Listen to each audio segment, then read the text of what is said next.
Morning out there, everybody. Welcome to the OG Goat Show. Another one of them Cotton Field productions. Don't forget to like and subscribe.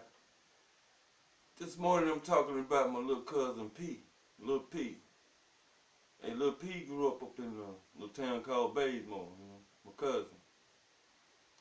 Lil P, we grew up, we just go see each other, every once in a while I get a chance to go visit Lil P and he come visit me. But we practically grew up together,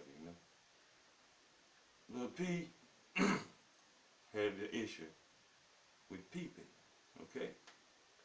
At the age of 5, Lil P was peeping in the door holes, through the door holes, man, the keyholes. He had got it down packed, peeping in the keyholes. Nobody even come up with no shit like that but Lil P.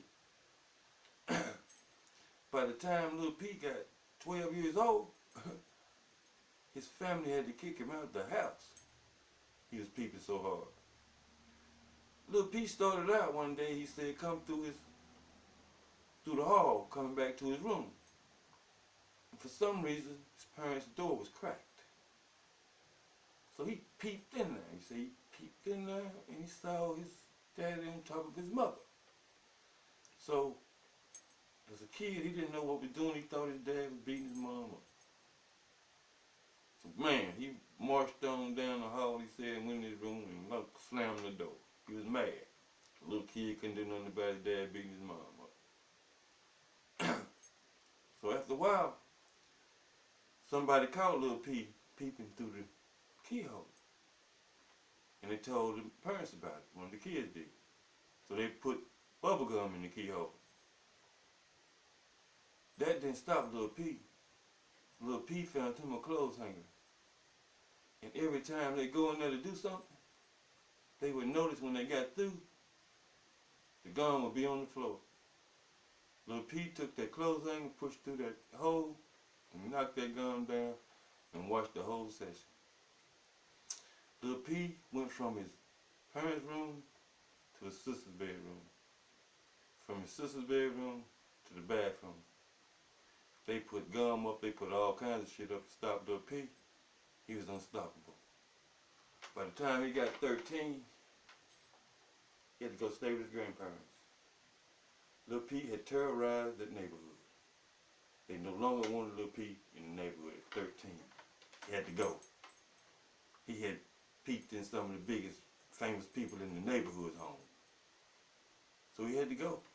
He went over his grandparents' house.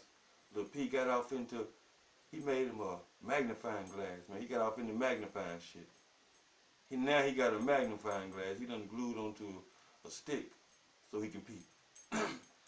Lil P got to peeping so bad until he peeped when he walked. He would peep around the corner before he go anywhere. You would think this guy had the feds behind him, you hear me? He was peeping, man. He took peeping serious. He became a terrorist in the city as peeping, man. He peeped in the governor's mansion one time. Lil P had some stories to tell about peeping and what he had seen. People were standing around and just listening to Lil P's stories, man. Lil P was the baddest peeping Tom Peeper ever to hit the South. And finally, Lil P got caught.